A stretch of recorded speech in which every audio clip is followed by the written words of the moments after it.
تقول لا القرعه ما القرعه، واش شي واحد غادي راه سامع بكم؟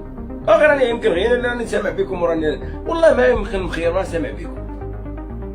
علاش راكم تنقصوا غير من المستوى ديالكم؟ ما عندكش مستوى، لانه لو كون جيت انت تفكر علاش في 2019 لعبت مع الثالث؟ ها السي حسين جنان، علاش السي حافظ الدراجه في 2019 ما هضرش هاد الكلمه؟ علاش في 2023 من لعبنا حنا مع الثالثه ما هضرش هاد الكلمه؟ كنا ربحنا موريتانيا وغادي يلعبوا مع الثالثه، ها؟ ولكن المغرب من كان في جروب 6 لعب مع الزاويه. علاش هادشي كامل ما هضرتوش؟ علاش اليوم بالضبط؟ لانكم منهزمون، لانكم انهزاميون، وما عندكمش شخصيه باش تقابلوا الشعب، لانكم خوافه بالانهزام، وهذه هي الحقيقه ديالكم. انا نستغرب بالواحد يكون واقعي. في 2019 حنا لعبنا مع الثالثه، بصح الخامسه والسادسه ما لعبتش مع الثالثه.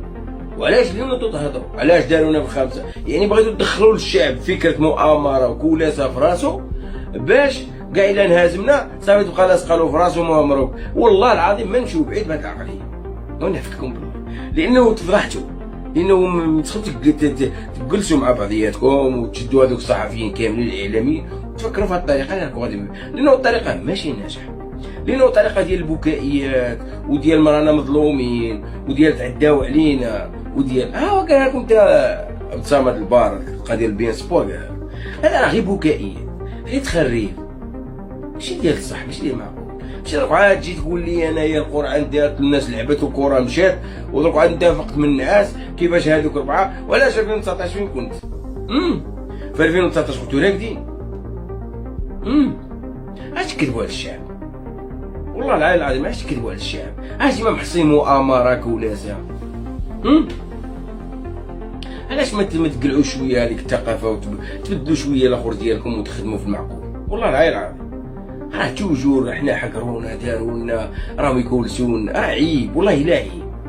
راه في 2019 راكم جيت كلاس لعبنا مع الثالث، في 2023 كنا غادي نلعبوا مع الثالث. المغرب اللي كان لقى هذا يكولس كون كولس لبلادو في 2023. ولكن هذه الهضره، والمغرب شوف بالنيه ديالو دار ملاعب عالميه، العالم كامل يشهد لها.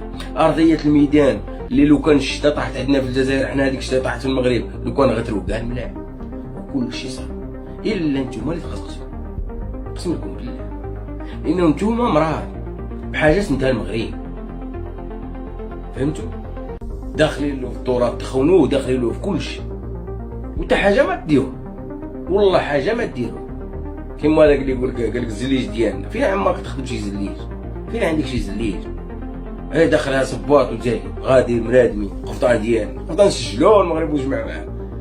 انتم راسكم راكم عايشين في واحد الحلم، عايشين الشعب في الكذوب.